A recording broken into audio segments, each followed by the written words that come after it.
Alors bonjour à tous, on va étudier aujourd'hui la production électrique à travers tout d'abord 4 sources d'énergie qui vont être les plus utilisées pour produire de l'électricité. Alors on va trouver des énergies d'origine solaire, d'origine hydraulique, d'origine chimique ou d'origine nucléaire. Ces sources d'énergie sont très inégales si on considère le coût et la quantité d'énergie produite ainsi que la durée de mise en route des systèmes de production. Elles ont souvent un point commun puisque la production électrique qui en est issue passe généralement par une conversion d'énergie en énergie mécanique à l'aide de machines tournantes dites alternateurs ou générateurs, et cette production électrique devra répondre bien entendu aux besoins instantanés de la consommation. Pourquoi ? Parce que l'électricité est difficilement stockable. C'est donc le consommateur qui va faire varier la production. Le problème, c'est qu'il peut être compliqué d'augmenter ou de réduire les cadences des centrales de production d'électricité, et pour résoudre plus facilement les besoins en énergie électrique instantanée, on utilise conjointement plusieurs sources d'origine énergétique différentes, comme le vent, l'eau, le soleil, sur des réseaux de distribution communs, et donc interconnectés. Cette interconnexion permet de lisser les éventuelles pointes de consommation régionales, en rendant nationale la distribution de l'énergie électrique. On va utiliser également les systèmes de production les plus flexibles, en termes de mise en marche, de montée, de descente, d'arrêt de production, pour pallier aux pointes de consommation. Et par exemple, on va généralement utiliser les centrales hydrauliques, car ce sont des systèmes souples à mettre en place. Il suffira d'ouvrir une vanne pour enclencher le mouvement de la turbine et produire de l'électricité. On pourra également intervenir sur le courant parcourant les bobines du rotor et ainsi jouer sur le champ magnétique induisant l'électricité dans le stator.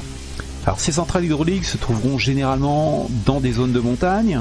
On en trouvera 3 types, les centrales haute chute, les centrales moyenne chute et les centrales basse chute.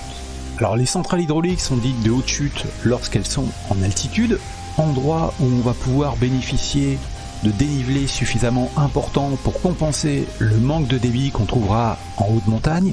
En effet, un alternateur ne va pas pouvoir créer de l'électricité gratuitement, c'est en fait une énergie mécanique qui va le faire tourner et produire ainsi cette électricité. Cette énergie mécanique sera égale au débit de l'eau multiplié par la dénivelée. Soit le débit sera faible et il faudra de forts dénivelés, soit le débit sera important et un faible dénivelé suffira.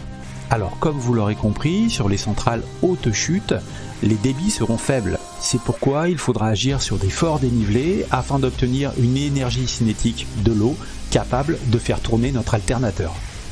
Les précipitations et la fonte des neiges vont permettre l'alimentation d'un lac de retenue.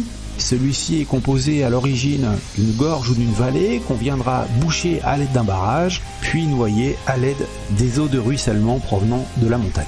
Cette réserve d'eau correspond à une potentielle réserve d'électricité qui sera créée par un alternateur plusieurs centaines de mètres plus bas dans la vallée.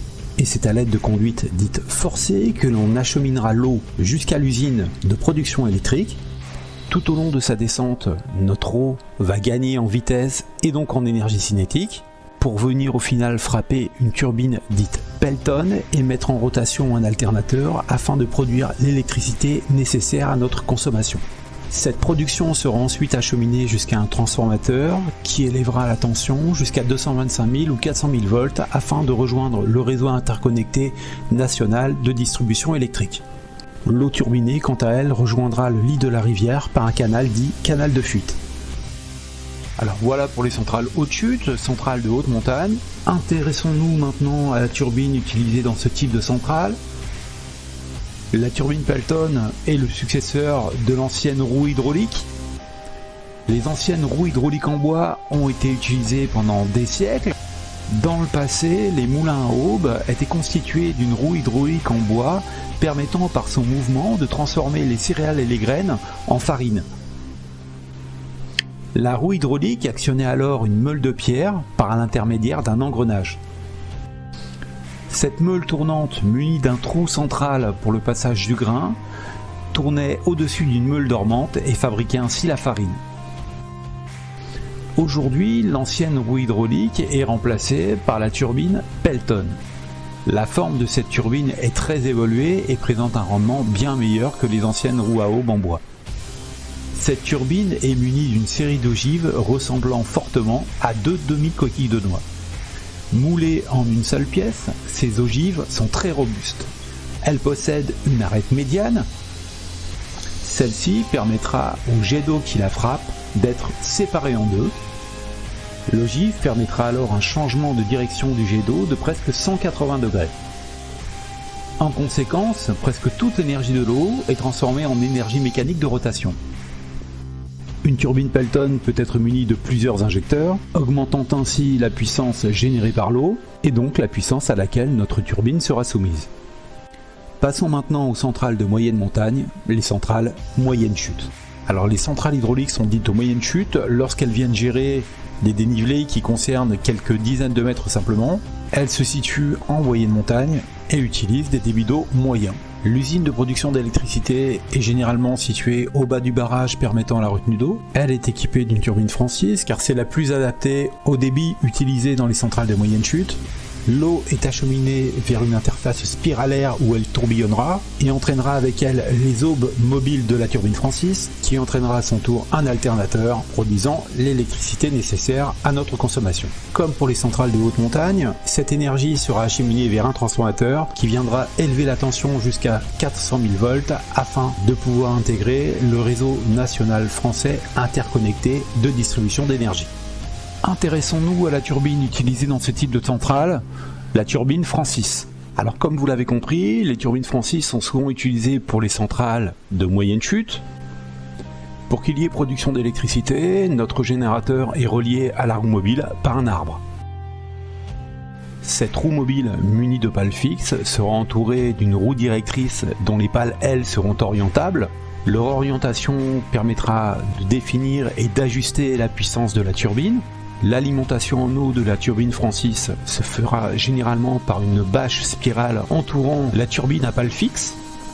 Une conduite d'alimentation dite conduite forcée sera mise en amont de cette bâche spirale. L'eau s'engouffrant dans la conduite forcée se dirigera vers la bâche spirale et l'eau turbinée s'échappera alors par un canal dit canal de fuite. Comme vous l'avez compris, la rotation de notre turbine entraînera la rotation du rotor de notre générateur, de notre alternateur, et fournira ainsi de l'électricité. Alors on vient de voir deux centrales hydrauliques, les centrales haute chute et les centrales moyenne chute. Il va nous rester à voir les centrales basse chute ou au fil de l'eau, qui vont utiliser les débits du fleuve cette fois, mais découvrons-le plutôt à travers cette animation. Alors les centrales dites basse chute sont situées sur des fleuves à fort débit et à faible pente. On n'est plus ici dans des centrales hydrauliques liées à une réserve d'eau provoquée par un barrage, mais au contraire à une production continue. Bien évidemment, pour que le fleuve reste une zone de navigation, chaque centrale sera équipée d'une écluse.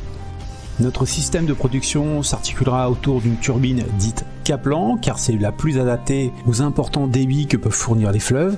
Comme précédemment pour la turbine Francis, cette turbine Kaplan sera équipée d'aubes mobiles et viendra mettre en rotation un alternateur qui produira l'électricité nécessaire à notre consommation.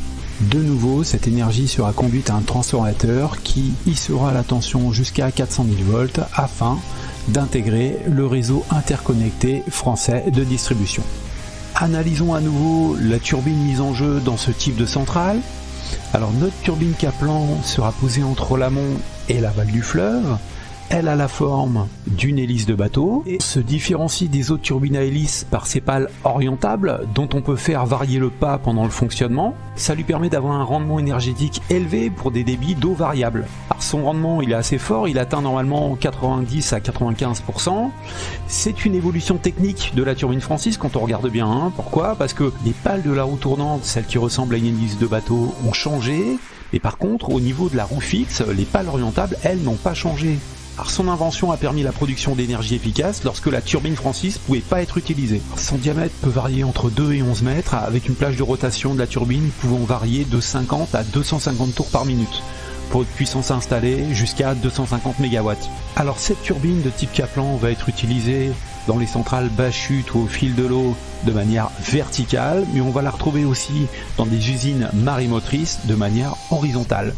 C'est ce qu'on va voir dans l'animation qui suit.